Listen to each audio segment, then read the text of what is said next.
Hey there, Dango Stu here. Today's video is about taking the Detroit out of Renko and is proudly sponsored by marineengine.com.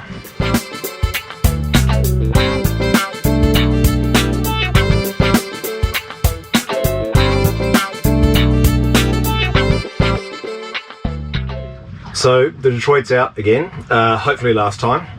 This time I'm going to give it to Adrian and we're going to be working together on fixing the oil leak it has. Detroit diesels have a reputation for leaking oil, but there's no reason for them to leak oil if they're healthy. There's plenty of places that they can leak oil from, but only if there's a fault there. They don't leak oil by design. So we're going to get that fixed up for one.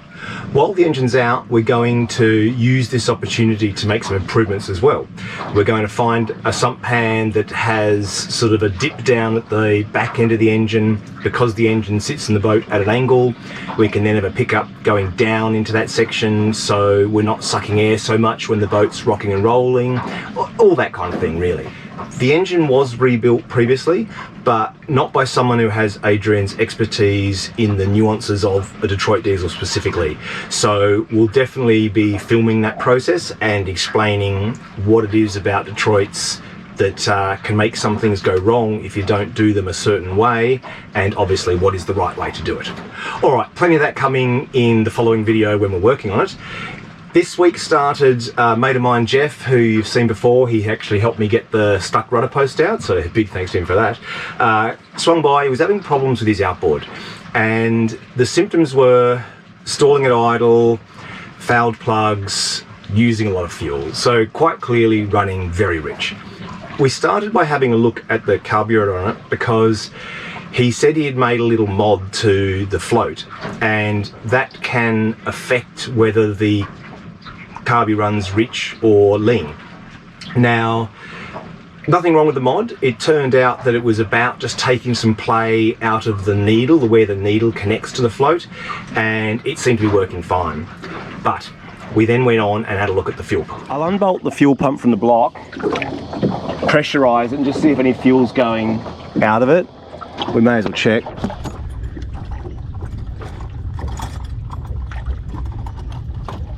See, if it was leaking, it would go into the crankcase. Yeah, right. And if we block the end here, squeeze the bulb.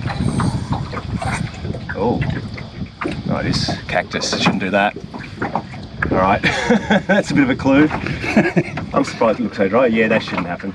If you take the fuel pump off the side of a two-stroke outboard and either have the fuel outlet blocked by the needle and seat in the carburetor, i.e. the carburetor's full, or is full once you finish priming it, or, as I did in this video, put my thumb over the end of the open fuel line and squeeze the prime bulb, fuel shouldn't come shooting out of the fuel pump. That's how you know the diaphragm's blown, got a hole in it, and the fuel pump is driven by the crankcase. So in a two-stroke, the crankcase gets pressure and vacuum alternatively as the pistons go up and down, and those pulses of vacuum is what makes the diaphragm move and makes the pump fuel. So when it goes to draw in at a vacuum stage in the cycle, it's then just sucking the fuel, comes up into the pump and just straight into the crankcase. Then fuel from the crankcase then goes through the ports up into the piston and gets burnt. So you're running very, very, very rich. So that was the problem. That's where all Jeff's fuel's going. Yeah, it's split. Yep, nicely. That's where it's all going. It's just going straight into your crankcase. While Jeff and I were looking at the fuel pump, Arn turned up in his boat and he jumped on board to lend a hand. It's split around the edge, so Arnie's decided we're going to try and fix it with Sikaflex, given the real thing's on back order. There you go, Arnie. That beer's good. Good book. Yeah. You made it worse. France. I did not make it worse. That's how it was. So Arn smeared a bit of Sikaflex both sides of the crack, overlapping by about 10 mil or something, and then we just let that set. Sikaflex is only temporarily fuel resistant, so this is not going to be in the boat for long. The replacement diaphragm has been ordered, it just wasn't in stock. Anyway, it was great Arnie turned up. Not only did he help with Jeff's fuel pump, but gave us a few extra hands to get the awning off the boat, which was a necessary step to lift this Detroit out. Jeff and Arnie are still here from fixing the fuel pump. So while they're here, I'm going to undo these bolts and then we'll get this awning down. Yes, Arnie? What? Get what? Ah.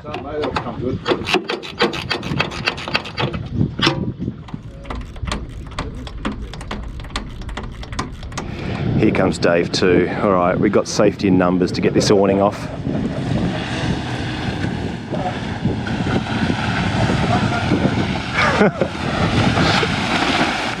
All right, let's get, I've got 2 bolts in it still. I'm going to undo the wiring, tie it on, and then we'll undo it. My worry is that it just swings forward and the front edge goes down. Raft up pedals, there's beer, and a job to do. What are you going to do? Take that down and get this to Rob. So I've got most of the bolts off now. Right. I'm just going to undo the connections. Were these here? Yeah, they were already there. They just used them. Having the solar cells connected with these MC4 connectors inside the junction box made it really easy to disconnect them to get the awning back down. So I'm really glad I did that. Also made it easier to add an extension cord, you'll see later, and get power back to the batteries with it on the deck. Undo these. Oh, this is sort of liquid, isn't it? Alright, lights, and we're free. So just that, and we can do it. Wait, but I reckon clear this, and we'll just drop the front edge down. Grab it from the switch. Have you got that edge? Yeah. Oh, hang on. Whoa. Hang on, let me get to the other side.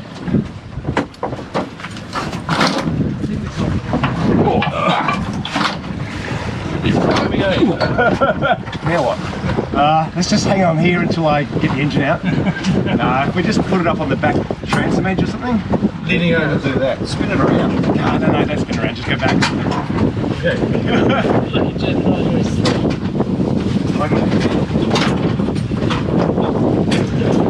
want to jump out?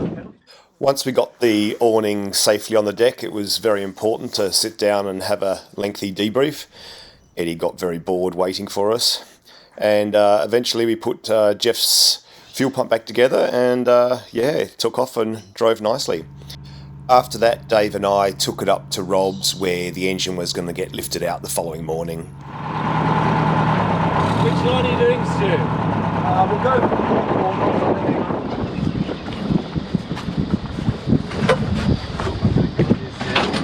Not hard, mate. Let me see if the other rope's better. Hang on. Oh, pretty good. Pedal to the man. Love your skills.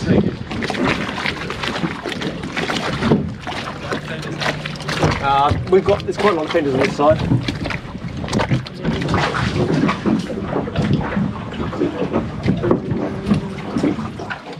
Next day I had to start unbolting the engine, which meant getting the tools out of the lazarette.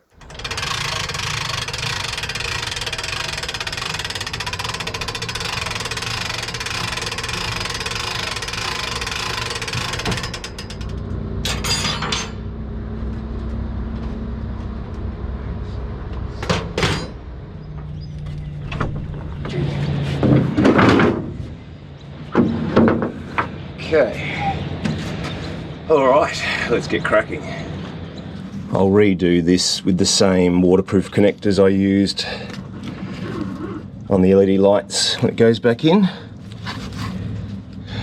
All right, almost finished.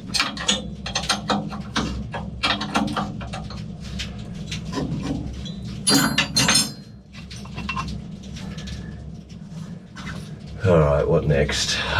Now, disconnect that from the heat exchanger, I think. Leave all this behind. All right, where do we do that from? Probably above. All right, let's get back in the bilge now and undo the bracket on the front of the heat exchanger that holds the exhaust. Then I think what I will do, it's obviously still bolted to the block.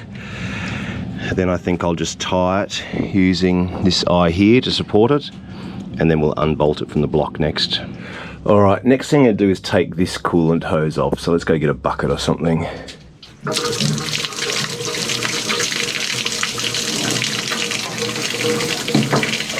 Oh yeah, slowing down and going in the bucket now.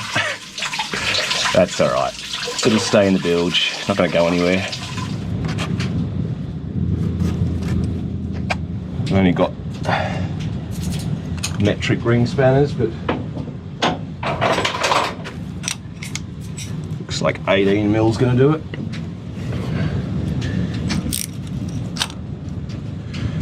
It's a bit different this time. Now everything's new. Last time was full-on corrosion city. I left myself a couple of hours to get this out, 2.5 hours, and I don't think we're going to need that much time at all. It's good. Famous last words, of course. I'm sure we'll have a gotcha yet.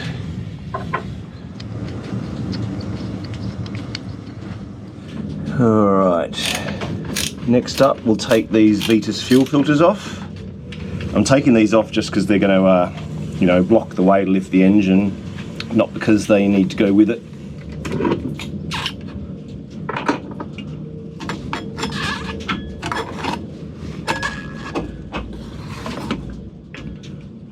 Alright, so last time I took it out, I disconnected the remote oil filter, tied it to the engine, just brought the whole thing with me, and that worked well, so let's do that again.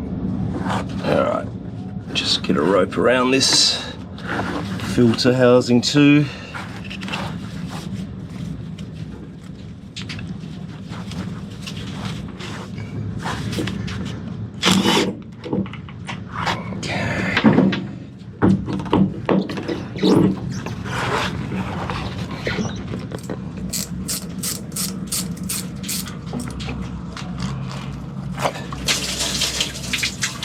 Part of the improvements we'll be making while the engine's out is getting rid of this fuel filter. So we'll have the Vitas fuel filters into the fuel pump, then into this filter and in. At the moment, this is sort of a double up of the primary filters we've got, and it'll mean we can get a better arc on our throttle cable. And I'm going to make a new bracket for the throttle cable that's spaced out to clear the rocker cover, comes up higher. So as well as doing a gentle arc, not chafing, it's going to come up at the same height as the lever here. So we should get a better throttle action all around, I think. Okay, throttle cable off. All right, this is the diesel return line. So we'll get that one off. That return line's not going to siphon my whole tank into the bilge, is it? No. Presume it just dumps quite high up. Interesting seeing where there's bits of rust now, so we'll use those rust stains as clues to track down any sort of water leak we might have as well. Starter battery's disconnected completely now. Some stuff was direct, some stuff went through the starting switch, battery switch. Learned that the hard way. I'll get all the wires off the starter motor, but I'm going to have to put them somewhere safe because I'm going to reconnect the starting batteries to lift the anchor. So positive, negative to the starter, gear selector, prop shaft bolts, engine mounts. And I think we're done.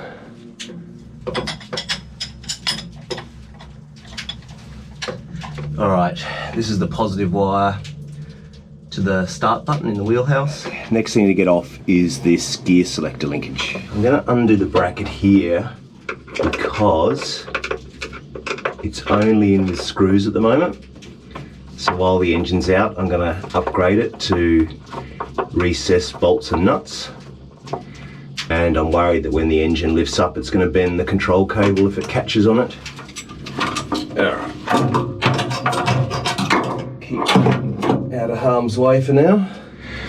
So we've got 19mm bolts, stainless 19mm lock nuts, so nice and uniform around here.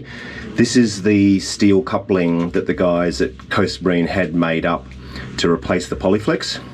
They said they see 80% of the boats they see solid coupling and these mounts that are considered flexible, but they're nothing like car engine mounts that flex all over the shop. And this has been great ever since. So huge thanks to Mick and Shane and their you know, team over at Coast Marine. What it means is that by the time I get this back, I'll be able to realign it myself because they've sort of nutted out the issues and made the bits I need to do it simply this time. So that's not a drama we're going to go through again when we put it back in.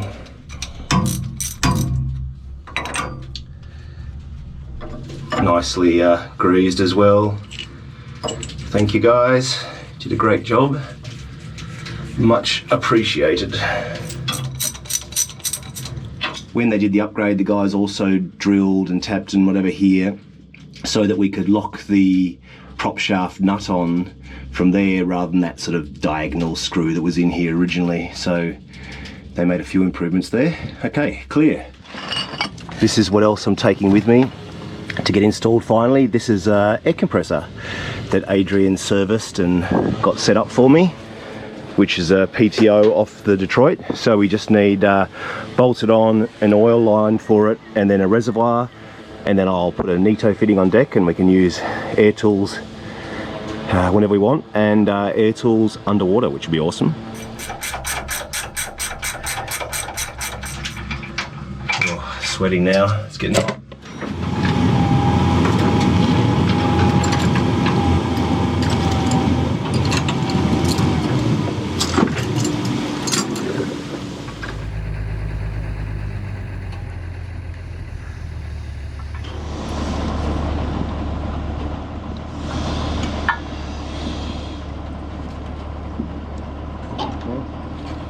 That's all right. Tell me we can go up. I'm going to go up a bit more. Yeah. Well, she's out. She's out. So it's now a rowboat.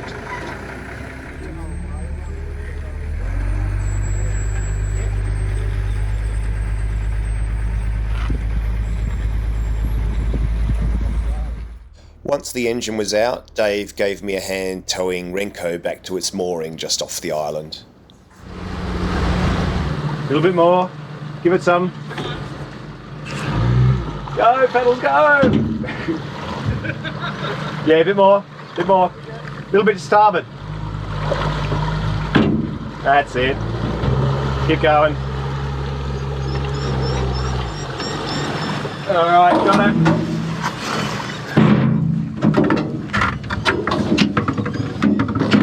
Once the Detroit was lifted out by Rob and Adam, so huge thanks to you guys, I borrowed Rob's truck and drove the engine up to Adrian.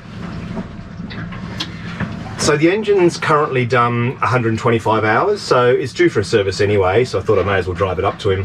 Kind of reminded me of the old dad joke about the guy at the lights and he looks over and sees one of those turf trucks with all the rolls of lawn on the truck. And he says to his mate, he goes, "That's what I'm going to do when I'm rich." He goes, "What's that?" He goes, "Send my lawn off to be mowed." Kind of how I felt, you know, driving the Detroit up for a service. Anyway, it's there now, and I'm heading up on Wednesday to start working on it with him. Anyway, trip went well, got it up there. It was really nice just knowing now it's there at Adrian's, you know, place. Just need to grab some tools, drive up there, and know that by the time it comes back, it's going to be 100%. You can go back in this boat, and I'm going to have 100% confidence in it. So that's kind of great. You know, I'm looking forward to that. I've pretty much brought you up to today now, so next job is to clean up a little bit from that, you know, mad day of getting it out, grab the tools I need to take to Adrian's, and just get a few things squared away so the boat can sit here safely for a couple of weeks while the engine's out. Because I managed to flatten my house bank when I reconnected the batteries to lift the anchor, I quickly installed this little shorepower socket just in the lazarette here, going directly to my battery chargers. That way I could run a generator, get the batteries back up quickly rather than letting them sit flat and doing more damage. A little bit of a rushed installation, but you know, I think it came out all right. Now, solar is reconnected with this extension cord, thanks to Kevin, who just lives across there. He came out and brought me some connectors, so that was awesome. So we do have our panel reconnected up just with an extension cord at the moment. Everything's a bit of a mess because of the rush, so now I'm going to clean everything up and get the tools ready to take to Adrian's. The last job was just to give the bilge a bit of a rough clean out of oil and coolant from removing the engine. Down in the bilge here, I've just been starting by bailing all this oily coolant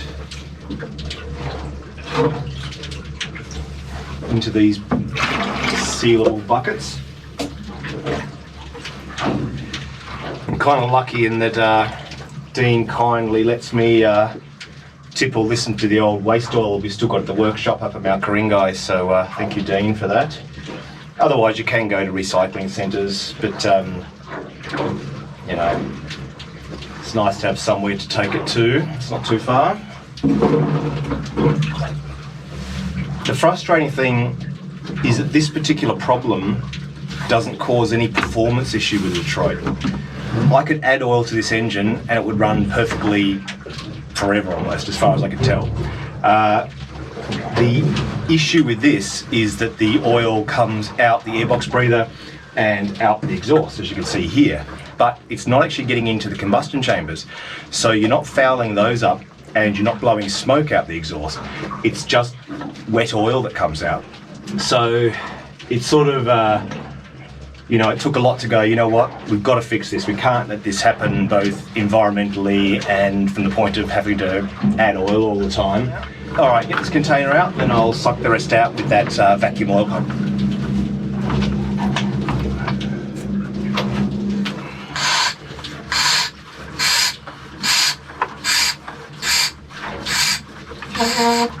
All right, get this coolant out.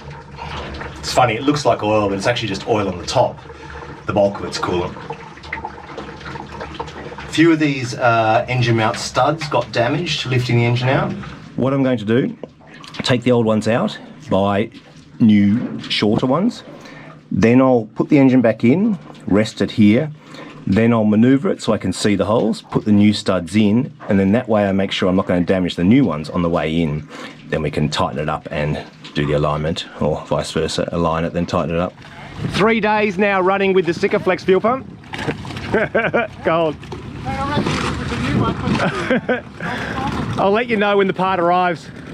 See you, mate. There you go, that's the Sikaflex fuel pump still running 3 days later.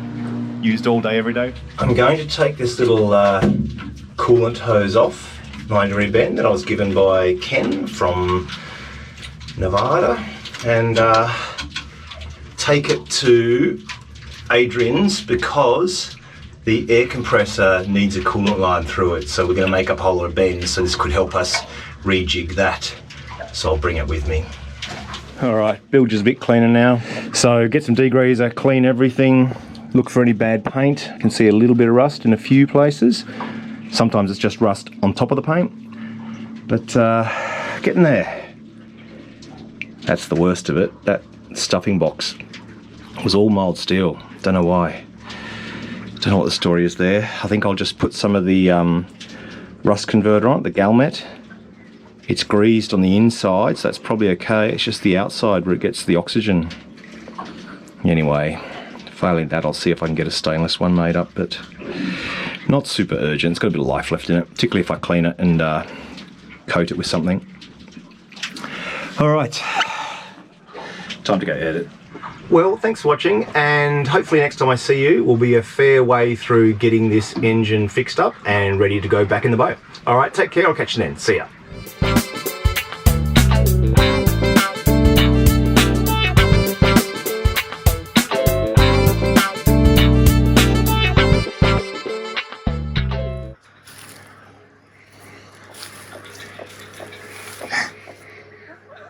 You're keeping the steps home guarded, are you, Daffy?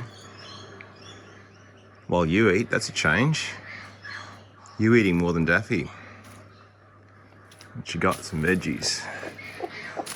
It's all right, Daffy. I'll squeeze past you, just stay there. You can't stand on your broken leg, so you can't scratch this side of your face, can you? So it's so good when someone does it for you. Spoiled.